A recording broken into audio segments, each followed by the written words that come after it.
État mixte sur papier, chapitre 6. Docteur I. Vous croyez encore que l'être humain est beau. Le jour où vous aurez compris que l'humain est laid, vous irez mieux. Je la regarde, perplexe. Me dire ça à moi? Que j'ai trop foi en l'être humain? Moi? J'ai envie de lui dire, vous déconnez? F. Non, je ne crois pas que je pense ça. Ce qui est très, très mesuré comme réponse. Elle me regarde sans rien dire. Je crois que je l'agace aujourd'hui. En même temps, le jour où vous aurez compris que l'humain est laid, vous irez mieux. C'est bien une phrase de médecin, ça. Tiens, forcément. Ils doivent voir de ces trucs, tous les défauts de la machine. Docteur I. Vous ne voulez toujours pas prendre de traitement? F. Non, je ne crois pas. Je sais que ça doit être exaspérant. Docteur I, c'est le mot. F. Je ne sais pas pourquoi je continue à venir ici. En fait, si, je le sais très bien. On ne dit plus rien, elle ne sait pas quoi faire avec moi, comme je la comprends. Après le rendez-vous avec le docteur I, je vais boire un coup avec P. Je dois avoir l'air défait. Ça va? Qu'est-ce qui t'arrive? Rien, ça va. Je sors d'un rendez-vous psy. Ça sert à rien, je crois. Mais je ne peux pas m'empêcher d'y aller. C'est grave. Je crois que je suis nostalgique de l'hôpital. C'est fou quand même, non? Je crois que j'étais mieux là-bas que dans la vie. Non, c'est faux. Moi, je t'ai vu quand tu étais là-bas, tu n'étais pas bien.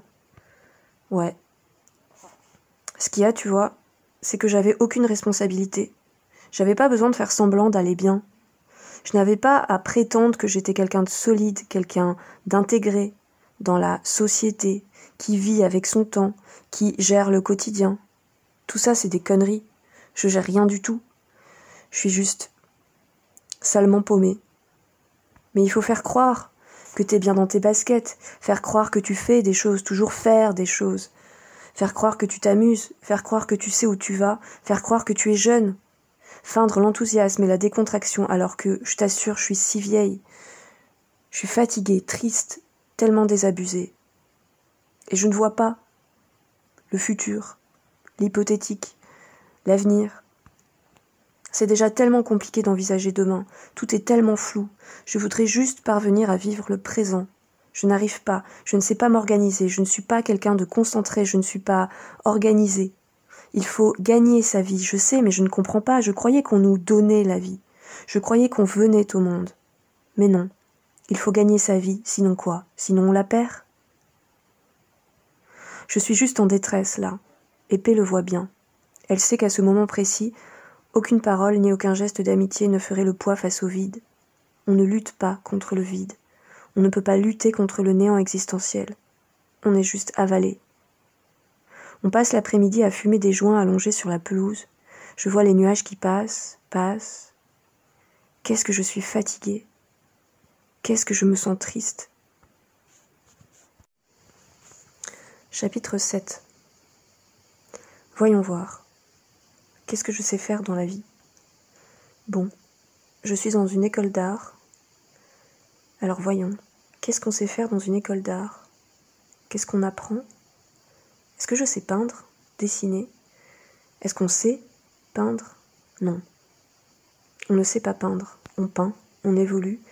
Certes, le travail évolue, mais ce n'est pas un savoir. On n'est jamais sûr de rien. Parfois on y croit, mais souvent ça échappe, ça m'échappe. Je ne sais pas peindre, de la même façon que je ne sais pas sculpter, photographier, filmer, écrire. Alors qu'est-ce que j'apprends? À penser? À comprendre? Mais la seule chose que j'ai comprise, c'est qu'il n'y a strictement rien à comprendre. C'est des conneries ceux qui disent que l'art se comprend et qu'ils viennent m'expliquer, ceux qui comprennent la vie. Alors qu'est-ce que j'apprends? À chercher, à explorer, à toujours remettre en question ce qui vient d'être fait, à toujours me demander si ce que je vois, ce qu'on me montre, est réel. En fait, mon travail consiste à douter, puis à faire des choses de mes mains et de ma tête en étant persuadée que c'est là que réside le sens de la vie, puis à me rendre compte que vraiment, c'est vraiment ridicule. Alors quoi? Je ne sais rien faire? Je vais leur dire ça, au jury de l'examen qui approche. Je n'ai rien appris, je n'ai rien compris, je ne sais rien faire, mais ce que je peux vous dire, c'est que pourtant j'ai cherché. et je vais leur montrer ma pauvre production et leur dire « Désolé, c'est tout ce que j'ai trouvé ». Et puis, bien sûr, pour faire bien, placer quelques références. Ça rassure, les références. Ben oui, c'est sûr, c'est du solide, les références. C'est établi, c'est reconnu, ouf. Tout de suite, on sait où on est, faudrait pas risquer de se perdre. Pourtant, qu'est-ce que j'y ai cru? Comme je trouvais ça merveilleux d'arriver dans un endroit où l'on me disait « Fais ce que tu veux, tu es là pour ça ». Et au début, ça m'a sauvée. Je croyais que j'allais devenir libre. Je pensais que j'allais enfin y comprendre quelque chose. L'art allait me sauver, comme toujours. Si j'avais su que j'allais me perdre. Mais je ne peux pas me plaindre. J'ai choisi.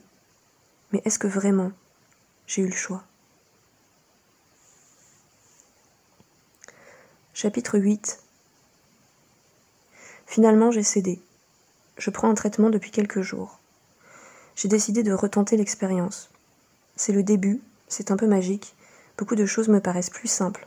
Prendre des décisions, par exemple, agir. Et puis c'est reposant. Je suis plus sereine. Et les états très difficiles se font plus rares.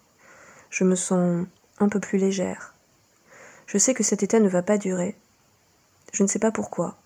Je ne sais pas si à force le corps s'habitue ou si c'est dû à une quelconque autre raison, mais les effets positifs qui se produisent dans les premiers jours de la prise du traitement finissent toujours par s'estomper avec le temps. Alors tant que c'est magique, j'en profite. Dr I. Comment allez-vous? F. Bien, je vais bien. Je souris, je la regarde dans les yeux, je serre la main qu'elle me tend, ce doit être la première fois. Dr I. Incroyable, oui, vous avez l'air bien. Elle a l'air presque surpris. Qu'est-ce qui vous arrive? F. Rien, je ne sais pas. Enfin si, je sais. Le traitement. Elle rit. Ça y est, maintenant vous allez prêter au traitement des vertus miraculeuses. F. C'est simple, c'est un constat. Depuis que je prends le traitement, je vais bien. Je suis plus active, je suis plus stable niveau humeur, je fais des choses. Dr I. Vous faites quoi? F. Je ne sais pas, des choses, quoi. Dr I. D'accord. Bon, c'est bien, ça fait plaisir de vous voir comme ça. Je souris. Dr I. Vous avez des projets? F. Je repars à Avignon. Je vais essayer de reprendre mes études et de passer mon diplôme. Je retourne aux Beaux-Arts.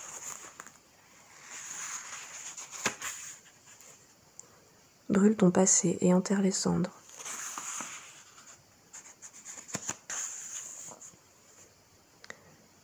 Chapitre 9. J'ai 25 minutes pour tout mettre en place. J'ai déjà fait une simulation d'accrochage, donc je sais exactement quelle est la place de chaque chose, dans quel sens, à quelle distance, etc. Pourtant mes gestes sont maladroits, j'ai mal au ventre et l'esprit vide. Heureusement, M et B sont là pour m'aider à accrocher un par un chacun de mes dessins d'hôpital en suivant la ligne tracée au crayon sur le mur. Puis il faut accrocher les peintures, les panneaux de bois en respectant un équilibre très précis qu'il faut trouver, apporter la réserve, la partie du travail qu'on choisit de ne pas accrocher mais qui peut servir de support au discours. Puis il faut trouver une place aux réalisations hybrides, celles qu'on a envie de montrer sans trop savoir ce que c'est exactement et sans trop savoir si on a vraiment envie qu'elles soient vues. Et enfin, on apporte une table pour entreposer toute la documentation qui se limite, en ce qui me concerne, à 2 petits carnets de notes. Voilà, en tout, j'ai 2 salles. Merde, mes panneaux de bois ne sont pas bien équilibrés. Merde, je me retourne, le jury entre. Ils sont 3. Le directeur de l'école des Beaux-Arts de Montpellier, un artiste invité et un représentant de l'école, mon professeur de peinture. À partir de maintenant, c'est à moi d'organiser la visite, d'expliquer, de montrer, de défendre, d'approuver, de réfuter, bref, c'est à moi de jouer. Je leur propose de commencer par regarder. Ils se baladent à travers les 2 salles, puis reviennent vers moi. Mon esprit est toujours aussi vide. Je me lance, j'ai l'impression d'être un robot, je parle sans m'arrêter, je montre, je parle, je montre, et mon cheminement de travail, et la décomposition des formes, et la résonance des couleurs, et le flou, et la destruction du support, et la construction d'un nouveau format, et la volonté d'aller vers quelque chose de plus simple, de plus épuré, puis blanc. Je ne sais plus quoi dire. Je tremble, je déteste me savoir dans cet état de fébrilité face à des gens qui sont là pour juger mon travail. Heureusement, l'artiste invité me pose des questions. Je suis relancée. Je réponds, j'improvise, oui l'équilibre, oui support surface, mais ce n'est pas que formel, car, voyez-vous, je pense aussi que l'œuvre d'art doit être un pont vers l'absolu, je crois, comme le dit Cocteau, que la métaphysique est un prolongement du physique. Et hop, référence placée, l'art de rien. On passe ensuite à la 2e salle, celle des dessins. J'ai peur qu'il me demande dans quelles circonstances je les ai faits. Je ne veux pas avoir à parler d'hôpital. J'ai tellement l'impression que ça se voit sur les dessins que j'étais complètement droguée. Mais non, on parle fond, forme, c'est très intéressant, je me détends. Soudain, je vois un membre du jury lire avec attention un de mes carnets et se tourner vers moi. Il va me poser une question sur ce que j'ai écrit. Qu'est-ce qu'il va me demander ?